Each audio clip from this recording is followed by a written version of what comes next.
Sir, Thank you so much. Thanks for coming. what an honor. Honor for me too. What a real honor, sir. Nice to Really, meet you. truly, such a pleasure. So encouraging. Yeah. I mean, in so many ways, to see just the remarkably stoic nature of the people of Ukraine. And of course, your messaging that I think is reflected in their courage and in their determination and in their perseverance and resilience is just, it's to see the children, to see in their eyes. Yes.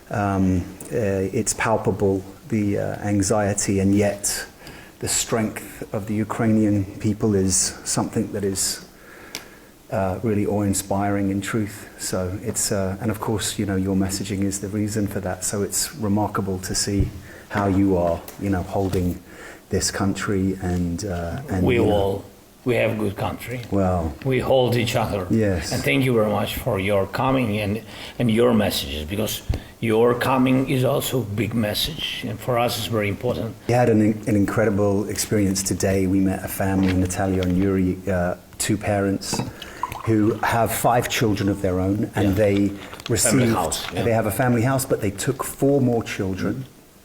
4 more children. Incredible people. Unbelievable people. Yeah.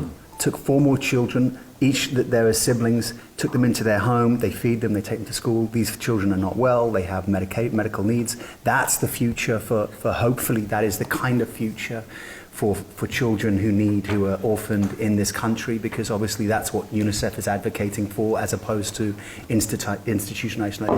institutionalized ways of raising children. We had I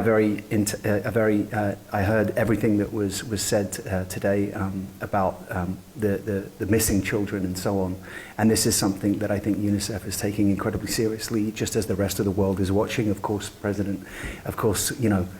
he who shall not be mentioned was made a war criminal because of this, and it's so horrific what's going on.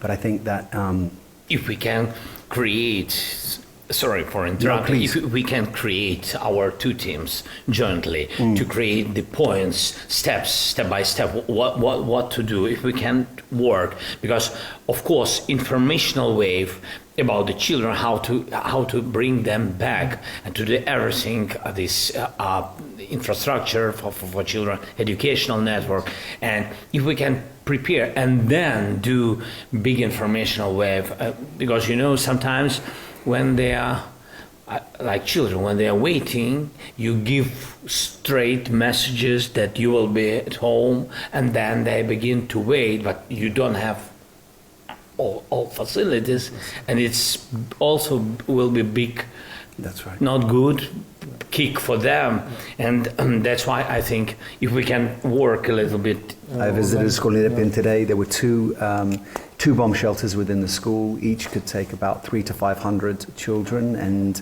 UNICEF has set them up. Great. And they look like the child-friendly space. It's the light. It's the appropriate, safe shelter for children in these circumstances. And I think that is a very important issue for UNICEF. And I certainly saw one today. I'm a member of a Buddhist organization since I'm 16, and my mentor is a Japanese man in Japan, a man named Daisaku Ikeda. And in 1994, he wrote a message of encouragement to the youth of the UK. He wouldn't see them, but he sent this message. This is an excerpt from the message that he sent to these children for them to listen to. He reserved himself from being there.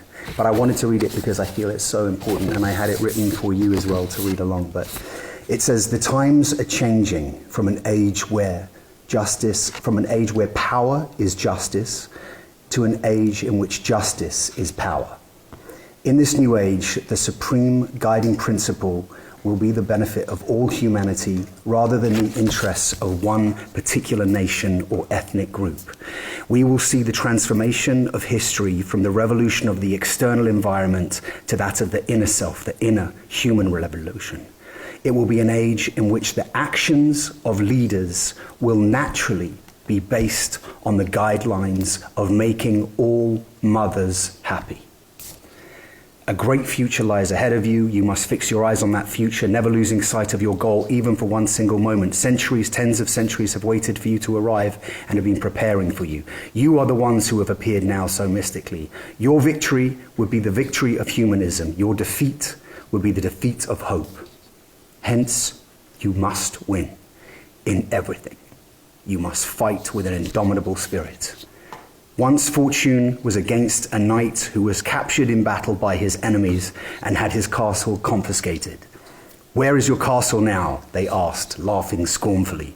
You have lost everything, they implied. The knight answered resolutely, holding his head high. My castle is in my heart. Cool. You have a heart. Thank you so much. You have a strong heart, and thank you for everything you do. So thank you. I wanted to give this to you. Great. It's written here in. It's written there. I used to read this every day. It's written for Ukrainian. Yeah. Ukrainian language. I had it translated, but I used to read it when I was a child just to try and give myself the courage as well. But Distruggendo. Yeah. Thank you so much. Great honor. Thank you. Thank you so much, man. What a pleasure. Thank you.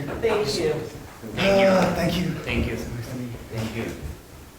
Good luck, peace, and come back. Good luck, Costretti. Gonna win. Slava Ukraine. By the way, if I could show you a video that my mother wrote, you would see this. My mother, well, it's on my phone. My mother sang the Ukrainian national anthem. She says, if you see Zelensky, you tell him to win.